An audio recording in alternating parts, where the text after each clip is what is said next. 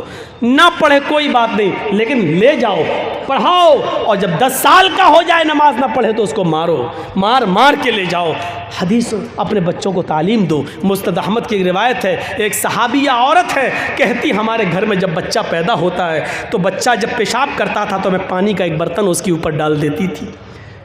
بچہ پیشاب کرتا تو پانی سے اس کو دھو دیتی, اس کی شرمگاہ پر پانی ڈال دیتی تھی. جب بچہ پہلے دن چلنے کے لائق ہوا, پہلا دن جب بچہ چلنے لگا, پہلے دن جب کھڑا ہوا اور میرے بچے کو جب پیشاب کی ضرورت ہوئی تو میں نے اپنے بچے سے یہ نہیں کہا بیٹا پانی لے کے جاؤ, چونکہ اب تک میں نے اس کی عادت ڈال دی تھی. بچہ جس دن چلنے کے لائق ہوا اسی دن پانی کا برتن لے کے جانے لگا اور پیشاب کر کے اپنی شرمگاہ پہ پانی ڈالنے لگا.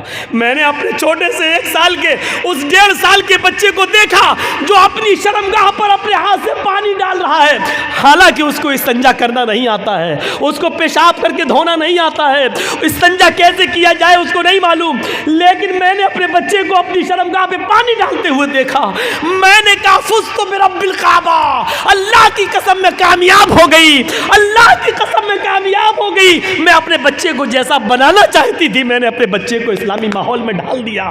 یہ اس عورت نے چیخ کر کہا اللہ کی قسم میں کامیاب ہو گئی. وہ عورتیں غور کریں جو 4 سال اور 6 سال کے بچے کی پینٹ کی چین کھول کر کھڑے ہو کر نالیوں میں پیشاب کراتی ہیں. تم اپنے بچوں کو اسلام کی تعلیم کیا دو گی, تم اپنے بچوں کو کیا بناؤ گی, جبکہ تمہارے شوہر BA اور MA کرنے کے بعد, PhD کرنے کے بعد, MBBS کرنے کے بعد خود گدھے اور کتوں کی طرح کھڑے ہو کر پیشاب کر رہے ہیں. تم اپنی اولاد کو بیٹھ کر استنجا کرنے کی تعلیم کیا دو گی؟ اور صحابیہ سے سیکھو. اسلام کے اندر ہمیں پورے کے پورے داخل ہونا ہے. امید ہے انشاءاللہ آج کا ہمارا یہ بیان, آج کی ہماری یہ تقریر ہماری زندگیوں میں انقلاب پیدا کرے گی اور ہم اپنے معاشرے میں اسلام کو پوری طریقے سے نافذ کریں گے. بہت تھکا ہوا تھا, کئی دنوں سے مسلسل پروگرام, اور کل بھی کشن گنج کے علاقے میں پوا کھالی میں جانا ہے. تو میرے بھائیوں پریشان ہوں, تھکا ہوا ہوں, پھر بھی میں نے آپ کا 1.25 گھنٹہ لے لیا ہے. اللہ سے ہم دعا کرتے ہیں کہ بار الہ ہماری خطاؤں کو معاف فرما دے, ہمارے گناہوں کو بخش دے, ہمیں اسلام کے اندر پورا کا پورا داخل فرما دے. جب تک تو ہمیں زندہ رکھ, اسلام میں زندہ رکھنا, اور جب ہمارا خاتمہ ہو تو اسلام میں ہمارا ایمان پر ہمارا خاتمہ فرمانا. اور اے بار الہ ہم تمام مسلمانوں کو حنفی, بریلوی, شیعہ, سنی, اہل حدیث ان جھگڑوں سے نکال کر ہمیں سب کو اتفاق و اتحاد کے ایک پلیٹ فارم پہ قائم کر دے, اور ہمیں مل کر چناؤ ہو یا کوئی بھی موقع ہو ہمیں اتحاد و اتفاق کے ساتھ ایک جگہ جمع ہونے کی توفیق عطا فرما. بار الہ پھر سے دعا کرتا ہوں کہ جب تک زندہ رکھ, اسلام پہ رکھنا, خاتمہ